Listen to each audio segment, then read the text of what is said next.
Welcome to the Tight Curls Project podcast. I'm Shadia. I'm a bioengineer and researcher, and I'm focused on textured hair. On this podcast, we bring together thoughtful conversations and also practical guidance around caring for tightly curled hair.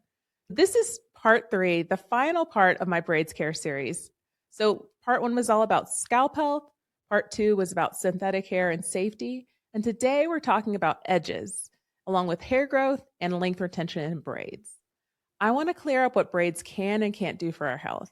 And maybe you're like me and you've seen a lot of news saying braids are protective, are not protective, and it's kind of confusing. But let's get to what's the real risk, and then we can walk through practical ways to reduce damage if we choose to wear braids. This is about protecting the hair you have. Whether or not your goal is growing it longer, that doesn't matter. It's still about understanding the trade-offs so you can make choices that fit into your own lifestyle.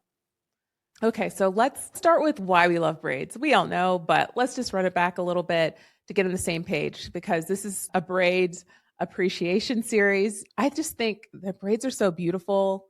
There's such a range of diverse styles you can try. We're bringing back old styles. People are innovating and bringing in modern techniques. It's a really exciting time for hair braiding. And it's also tied to not only our self-expression, but there's deep cultural roots and meaning in different braiding styles. That is a very wonderful thing to explore and understand and be a part of. But it's also because tightly curled hair is designed for braids. It can hold these styles so well. A lot of the intricate patterns and the designs that are done with braids are best suited to hair that has the texture and the structure of tightly curled hair. And something that we can't get around is just the versatility of lifestyle that braids allow. It can save a lot of time. And if you have a very active lifestyle, braids are often the best opportunity to wear your hair in a way that works with your lifestyle. So the question isn't whether braids are good or bad. The question that we are going to talk about today is, what are braids protecting us from? And what might we be exposing ourselves to when we wear braids instead? I'm going to start with protective styles. When people say a style is protective, they usually mean it helps their hair stay healthier over time. So a protective style is really about reducing certain kinds of stress, not totally eliminating damage altogether. A protective style does not mean zero damage. And braids do reduce daily handling and detangling. However, braids can also introduce tension, friction, and the weight from the added hair. It's confusing sometimes because people will say, oh, braids really grew my hair. And I think there's some difference between our understanding of hair growth and retention. So let's start with hair growth. Hair growth is biological. It's controlled by the follicles, which are in our scalp, and each follicle produces a single strand of hair. So the follicle is where your hair comes out of your scalp, and the rate in which your hair grows, how much hair comes out over time, that's impacted by your genetics, hormones, and your overall health. So that is happening inside the body and controlled by biology and forces that impact the biology.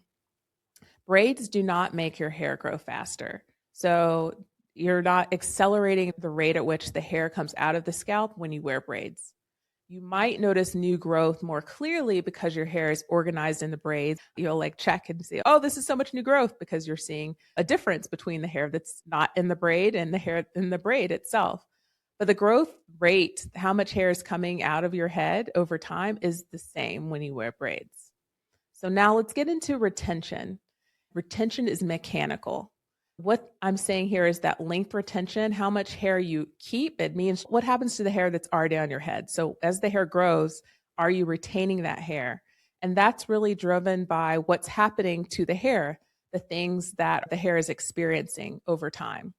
So I say mechanical because we're talking about a lot of these mechanisms of stress that are forces that are acting on the hair. Mechanical stress includes things like tension from tight braids or styles, friction, so like your hair rubbing on your collar, or your natural hair against braiding hair or clothes, or like hats. That's why people like the silk or satin lined hats and hoodies.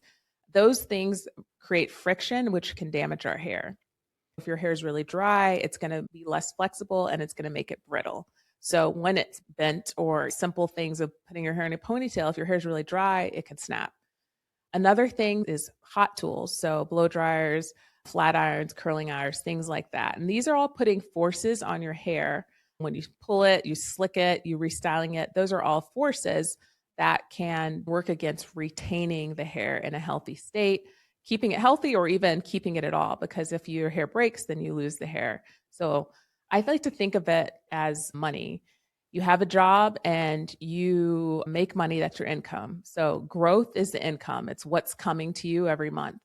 Retention is how much you save. Do you save all of it? You're retaining a lot. If you don't save all of it, you're losing some. Two people might get the same amount of hair growth, and one person might be able to save that hair, retain it better than another based on how they're handling the hair and all that mechanical damage that can happen. Braids don't increase the income. They affect how much you save or lose. Braids can support retention if they reduce daily mechanical stresses like tangling and constant styling. But braids could also hurt retention if they introduce new stresses like excessive tension, added weight, or friction along the length of the hair. This is why braids aren't automatically protective. And even if you're not trying to grow your hair longer, this still matters because retention is about protecting the hair you have so it stays healthy now and over time. Now, when we talk about where damage first shows up in braided styles, it's often the edges. So now let's get into our edges. Edges tend to be the most vulnerable area in braided styles. And that's because the hairline has finer hairs, meaning the diameter, how thick the hair is. It's also where tension is concentrated, especially with added hair, because you're going to feel more of the weight around the perimeter of your hairline. So when something goes wrong with braids, the edges are usually the first place we see it. And the main force acting on the edges in braids is something called traction. And traction is pulling on the hair follicle repeatedly or with a prolonged level of tension. So it could be pushing your hair into a bun, the same way every day. You might take it out at night, but it's really repeated. However, when we have braids, we're having that force pull on our hair over time, consistently for the 6-8 longer weeks we're wearing this braids. It's the sustained stress over time. And edges are especially vulnerable because those hairs, like I said, are finer, they're smaller, and we're putting added weight on them and tightness. And what that can lead to is follicle inflammation. So remember I said that each hair comes from a follicle. Those follicles can get inflamed, and that can look like soreness, bumps, redness, tenderness. And if you've worn a lot of individual braids or even cornrows, you've probably experienced that where you get maybe the bumps, the visible bumps. We talked about that in the scalp episode because these things go hand in hand. This can be a problem for your hair even without the visible bumps. A type of hair loss that is from traction is called traction alopecia. And this can be common with ponytails or braids or cornrows or wigs. And that's because you're getting those forces, repeated or constant forces on our hair follicles, and it's damaging them over time. So when I was doing research on this early on, I was astonished to learn that 30 to 33% of Black women experience traction alopecia.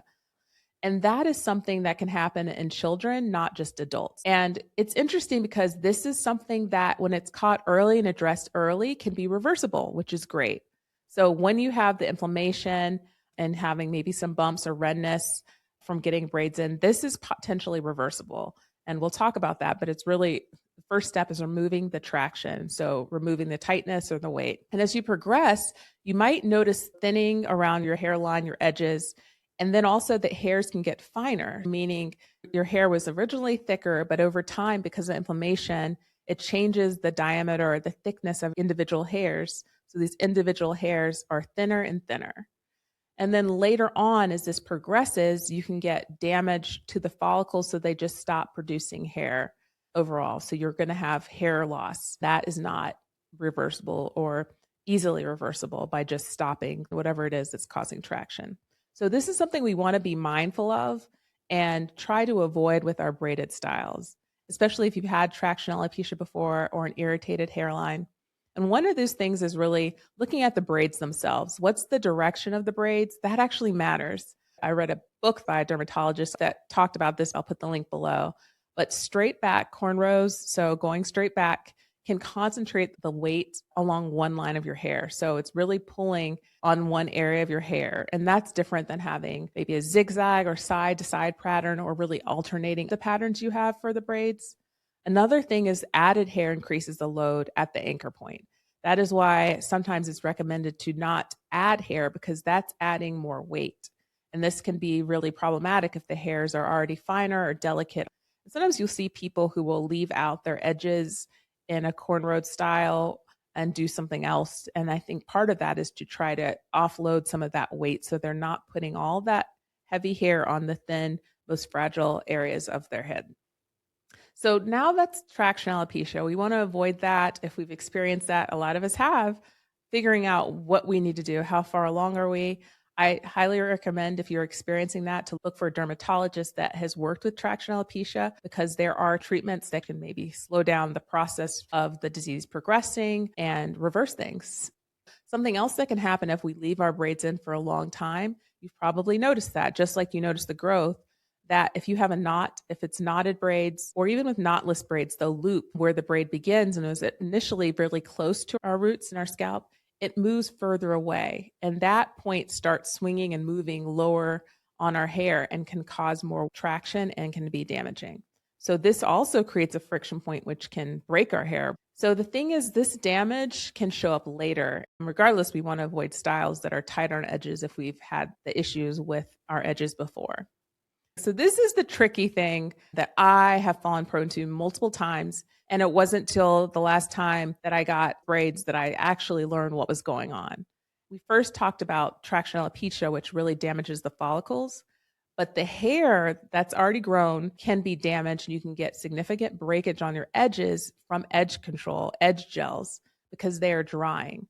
And they're really designed to be washed out daily or regularly. I did not know that. I would put it on, it wouldn't do too much because I have really strong curls, and then I'd keep it going. And I would wash my hair weekly, but that was not enough, because after I get the braids out, I'd be confused as to why my edges looked really broken off and shorter.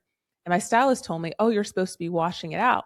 I wash my edges and gently massage this out when I'm washing my face at night.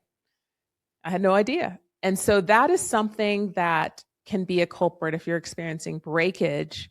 You see short pieces coming off, or they just look shorter after wearing braids or while wearing braids, because the gel can dry out our hair. And so dry hair is brittle hair, and that means it will break once it's manipulated. Alcohol is something we can try to avoid in our edge control, but also washing it out and doing that. You could also use micelle water if you're using that to remove your makeup, to really take some of that out. I sometimes will put some moisture back into my edges after I've washed out the edge control, because you want to keep those supple and able to move, and putting back a little bit of a leave-in or something like that can help keep them healthy. So I've also fallen prone to the friction from bonnets. So I got a new bonnet. It was 100% silk. I was really excited about it because I thought this would be better for my hair and delicate and natural. And I realized my edges are getting thinner. And it's because there is a thick band around here, and I would tie that around.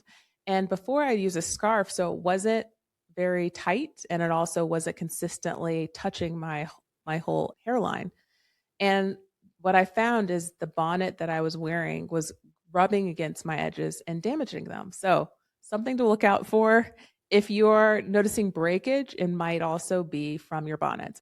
So wrapping up edges, we've talked about tension and also friction and dryness. These can all challenge our edges. So we got to look out for those and do things that will protect our edges while we're wearing braids, and all the time with textured hair. Now let's turn the focus from edges to really avoiding damage to the rest of the length of our hair. We don't normally know that's happening when we're wearing braids because our hair is in the braids. So that might not be obvious until takedown, or maybe a couple washes later, because we're going to see the damage doesn't go away. If it was started during the braids, you're going to see it as you get more manipulation and mechanical stresses on our hair with time. There are a couple things that contribute to the stress that our hair experiences while we're in braids. And we talked about synthetic hair last time. And the main takeaways there is it's good to wash your synthetic hair to remove the outer coatings. One, because they're irritating, and two, because they can have some roughness that interacts with our hair and can cause friction on our hair. And our guest scientist Ashley also mentioned that synthetic hair is a plastic material that has a lot more strength than our own hair. So what can happen when we wear braids is that this synthetic hair, it's braided with our hair, but it rubs against our hair, and that can damage the protective outer layer of our hair, which is called the cuticle. And this can really happen over time. And swinging braids, when we have loose braids, this increases the rubbing because then the braids are also rubbing against our clothes, other materials back and forth. So it's just moving. So you're going to get more friction and more interaction. And again, the protective styles is really trying to protect our hair from these physical stresses. So that is one thing to look out for. It's just to be mindful of that depending on your hair, especially if your hair is fine, meaning your individual strands of hair are very thin, you're going to be more likely to have irritation from the synthetic hair that's rubbing against your hair. Or if your hair is already damaged, it's going to exacerbate or increase that damage. And I've heard people say, oh, I'm putting my hair away in braids. And I think that can be not the full story because while you don't necessarily see your hair and it's wrapped with the synthetic hair, it's still exposed to the elements. It's still exposed to friction that it really wasn't seeing before when it wasn't in contact with the synthetic hair. Our hair is very dry in braids, and dry hair breaks more easily. So we touched on this in the first episode. We're talking about scalp health and why washing your hair in braids actually helps not only your scalp, but also your hair, because what can happen over time, I like to think about a basket. So if you have a grass or woven basket, they use these green grasses, these supple grasses to fold them into a design, and then you have a basket. Well, what happens if the basket dries out? I don't know if you've seen like maybe your grandmother's house or someplace, a basket that cracks and parts crack. And that's because they once were flexible and can move and could support the weight. But as they dried out, they lost that. So then they're going to crack when they're pulled in a different direction. So if our hair starts out hydrated, conditioned, has this water in it, and then we don't wash our hair for 6 weeks, and maybe we spray some oils on that, that's not really going to provide the water which is necessary for our hair to move and be flexible and resilient and not break when we put it in a bun, we twist it in a knot, we tie it back, or again, if it's just swinging by itself. All these things are forces that are not protective that work against our hair. So not regularly getting water in our hair, and also, some basic conditioners like a leave-in, that can set us up to have dry hair that's going to experience damage and breaking. An interesting paper by the L'Oreal group shows that braiding your hair frequently can lead to damage. And they measured things like thinner fibers, cuticle damage, strength. So when they tried to do test and measure the strength of the hair strands, they're not as strong as hair that is not braided or braided less frequently. They also saw higher traction alopecia scores with braids. So this is something that we need to be mindful of. It really depends on our goals and what we want. If my goal is to have the longest hair that's not damaged, maybe I don't want to do a braided style with synthetic hair at all. Maybe it's just not going to be in the picture for me. But someone else might not have that goal. Maybe you want your hair to look nice. You want to do different styles. You want to change it up. You want to swim, go on vacation, do the braids. But even so, do what you can to protect your hair before and after. And that is really something that can make a difference in how much damage you get. And I think of it more as mitigating or lessening the amount of damage you incur in braids to get the best outcome possible for you. So this is not to say braids are bad or that you should definitely do braids and nothing will ever impact your hair. My whole philosophy around this is understand the science behind it, the reasons behind it, so you can make the best choices for you. I think we have that freedom once we know to make those best choices for us. So let's get into solutions. Okay. So one of the things that we want to do is make sure our hair is in a decent state going into the braids. Because again, we want hair that's in a good state starting so we can have a pretty good state when we come out of the braids. One of the things that is recommended is to trim your hair. I've had braiders get mad at me because I got my hair trimmed 2 weeks before I got knotless because the ends might poke out. So that could happen. But if your hair is in dire need of a trim, it's been 8 weeks, months, even longer, and you're thinking, do I trim my hair now or do I wait till after my braids? get your hair trimmed before you get the braids, because what's going to happen is the split ends, if they're there, which is most likely the case, or the breakage that's there, it's going to continue while you're in braids. It's not a resting state. Your hair is actively moving and interacting with the synthetic hair while it's in braids. And even if it's just your own hair, you're putting forces on it. So you want to get off the damaged part so it doesn't grow up the strand of your hair and increase. And then you'll need a bigger cut later, or you're going to have more damage afterwards. So 2 to 4 weeks is probably a better time frame before you get the braids to have your hair trimmed if you can plan ahead. So another thing is avoiding really heavy or very long extensions if you know your hair is already damaged. If you're having edges challenges, having those really long braids, even if the hair is not that heavy, it doesn't seem that heavy, 24 longer inch braids, that is a lot of weight. Just imagine like a pendulum swinging on your hair, especially if your hair is fine or you don't have a lot of hair. You don't want super heavy braids on a few pieces of hair. So it's about distributing that weight. We can really think about if your hair is damaged or you're worried about breakage or you want to have something that is more protective, considering styles like cornrows and not having just straight backs, but having some kind of other design. Crochet styles. So what's interesting with crochet is they have crochet faux locks, crochet braids, or crochet loose hair, but your hair is braided underneath, and then you're attaching the synthetic hair on top of that. So you're getting a different distribution of weight. Your hair itself is not swinging and having as much exposure to friction. Your hair is also closer to your scalp, so you're going to get more of a transfer of the sebum, which is the natural oils mixture your hair produces that lubricates it and keeps it supple. And it's not going to be moving as much. So it is more protective because your hair is away. Also, if it's under braiding hair, it's not exposed to the elements, the wind. So it is a good option if you want to have your hair braided, but not as exposed as compared to single braids with synthetic hair. And again, your hairline can be impacted if it's really tight as well. So you need to be mindful of that, just as you would with cornrows. And then the next style, which is super popular, are mini twists or mini braids without added hair. So those are great because twisting is just inherently, it's hard to be super, super tight like you would with a really tight braid. And so that's also your own hair, and the hair is twisted together. And it's easier to get access to moisturize your hair because it's right there versus tucked in between synthetic hair. So these are really popular styles. So lastly, we want to think about giving some time between sets of braids.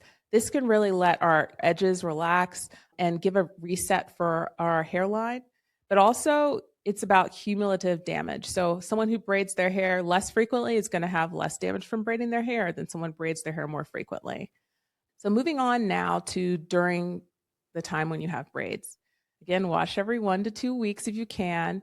And when I wash, I talked about this in the first episode, following up the shampooing with a leave-in conditioner. You can also condition and rinse it out, but especially when I'm wearing crochets, it's hard to get in there and make sure I rinse out the full conditioner. So usually then I'll just go in with the leave-in spray. There's some nice braid sprays that have hydration and also some conditioners. And that's just to keep your hair supple so we can fight against that dryness, which leads to breakage.